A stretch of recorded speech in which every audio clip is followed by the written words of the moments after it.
Hi everyone. So I wanted to do a quick initial review of my new one-up Super Duty bike rack. Now, I don't have much experience on bike racks, especially tray style bike racks. I've never used. What I have used is the very basic hanging bike rack, like the light duty ones. I have a couple of e-bikes and I wanted to be able to haul those for nearby trails, and also I thought of investing something, and e-bikes are heavy.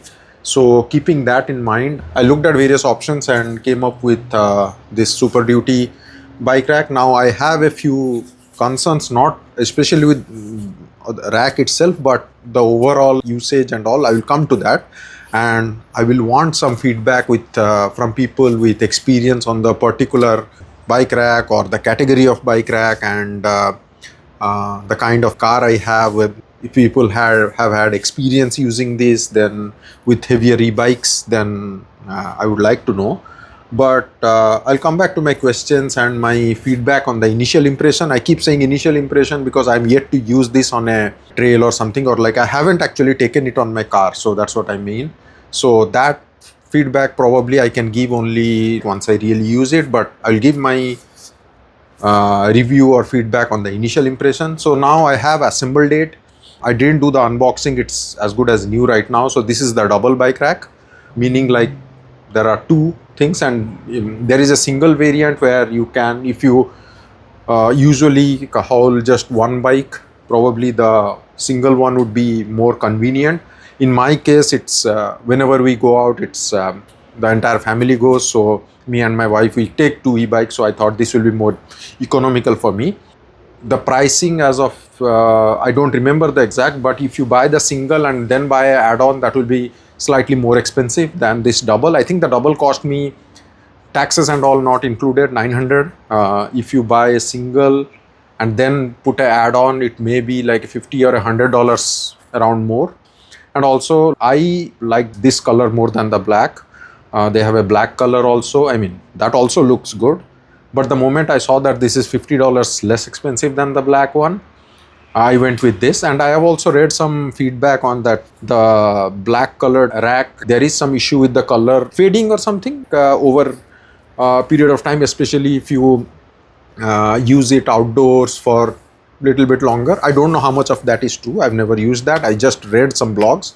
So that's one thing. So it was a no-brainer in my case to go with this one. I tend to go overboard with respect to security and safety. So whatever like security features they had, I actually invested in most of those beforehand. I don't know whether they will be eventually worth it or not, but in these day and age, I think like any kind of deterrent is always good. I want to also like supplement that with real chain locks and all wherever possible. I will come to that. So by the way, I have mounted it on my wall. They also have a rack stash, which is, I'm pretty sure it's pretty good. Around $83, $89, something like that. I didn't get that. I know that is pretty good. So what I got was a different brand from Amazon. I can give the link if anyone needs. So that was cheaper. I believe that was like $39. I could save like 40 or 50 bucks there. This will do the job. It's not like a critical feature. It doesn't get put in my car, so I don't think it's as essential. So I just thought of saving some money there. So I have put that in the wall. That's a receiver. And how you do it is,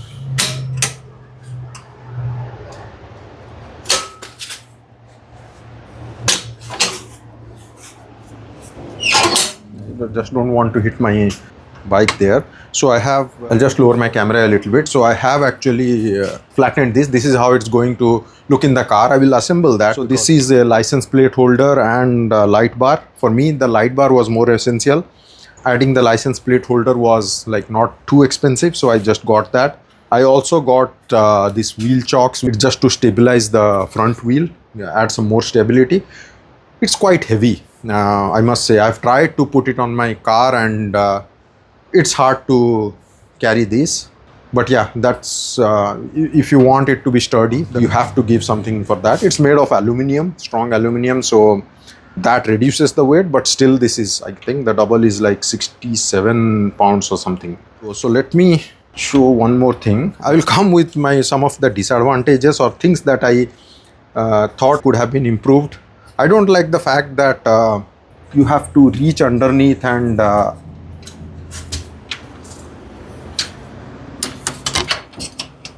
do this.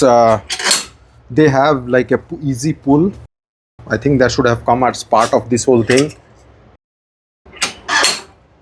Paying extra for that, I thought like just that was like an essential part. I haven't invested on that. I will see. Let me put it on my car and I will restart my recording. So let me do that.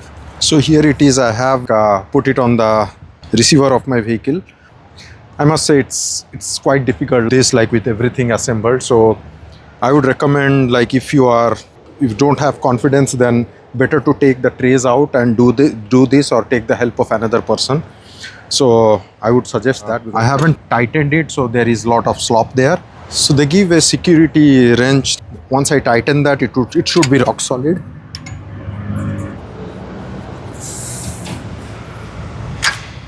There you go. It's fully tightened. So now I will work on loading the bikes. I also have a ramp because, as I said, I have heavy e-bikes. So let me flatten this. Oh, I had locked it. This is the locking screw, by the way. I have like safety thing. So unlock that. So you have to wiggle that a little bit, so otherwise the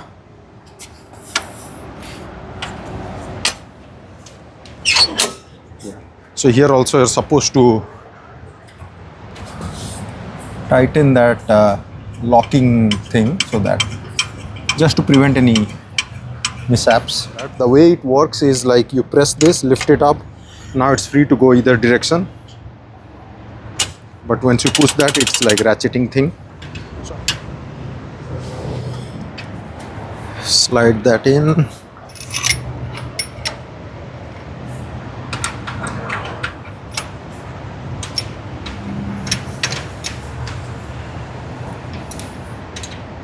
So way this works is like once the front tire is there, then you slide this in. This ratchets and then you can tighten that. So I start with taking this out, press this in, take it out.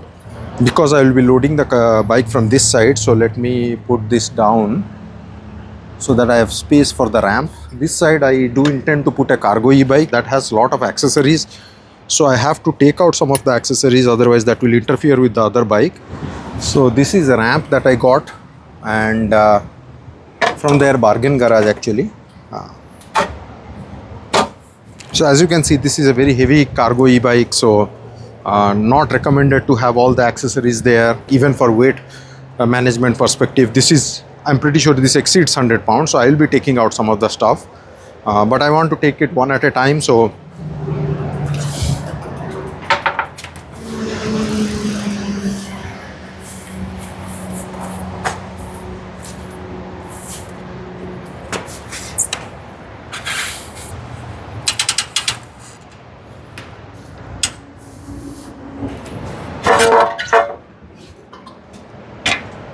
now my bike has fenders, so here this has fenders, so probably want some foam padding here. They do sell a high density foam thing. You can buy that, but I think it's not necessary.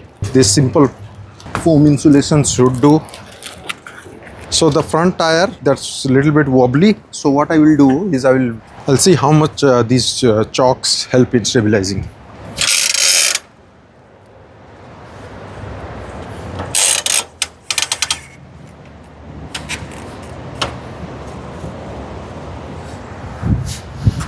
They do make it quite stable. The front tire doesn't wobble as much. I will be adding, because these tires are not that big, so especially in this one I will be adding a couple of velcro straps to tie to the platform, just to make it more stable. So here I will add a couple of velcro straps. I can clearly see this one interfering with the other bike, so I have to remove these. Even this one is interfering, so I have to remove that. See, yeah. Okay, for this testing I got rid of the child carrier and the foot pedal, so just to see like whether this fits. Now I'll try to load my other bike. I can see this front rack interfering. Let me take that out.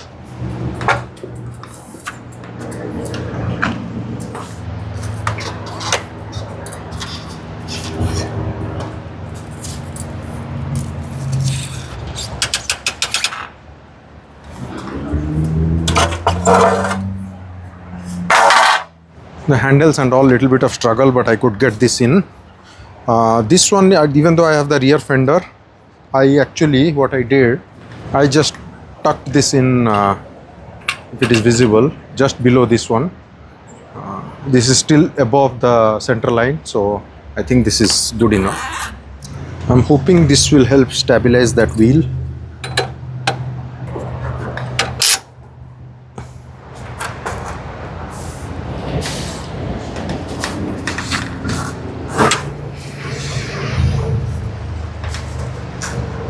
See, no movement. That wasn't like too tight on earlier, so now this is good.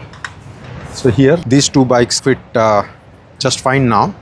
So I have to take this bag out. Whatever weight I can reduce, I will take these seat posts out. They are like easy target for theft, I think. The questions I had, I will come to that right now. Maybe people watching may have seen that this is the car that I have. It's not the heaviest of cars. It's not a truck or a 4Runner, something like that. I don't know really, as far as bike rack is concerned, whether this weight, this has a tongue weight limit as per the manual of 150 pounds, I guess. Obviously this exceeds the combined weight. The bikes, these two bikes are close to now 145 pounds, so, and the rack, it's getting close to 200 or maybe like around 200 pounds or 210 pounds maybe.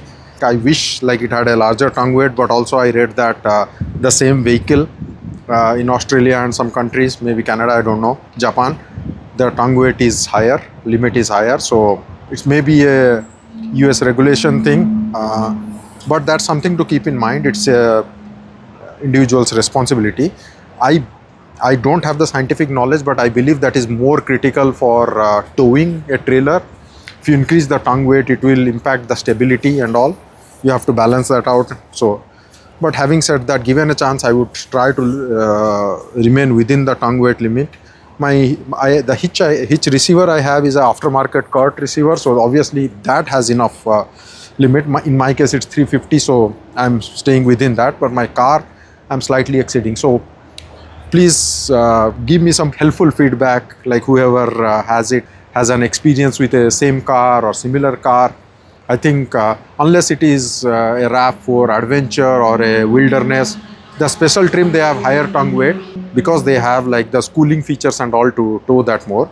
But if someone has a regular Forester or regular RAV4, a regular Mazda, regular CRV, those things, I think they all have the same tongue weight limit. And if they have hauled this kind of weight, please share your feedback. That would be helpful. Obviously, I'm not going real hard off-roading with this kind of thing. I have already invested without knowing, so I hope this should be okay. So that's about my question. So I'm really like, I have read a lot of blogs, but I don't know what's the recommendation there. But now coming back to my review of this thing, without even going for the drive, I think this will remain pretty stable. The initial impression feedback is that most of the things are positive about the rack.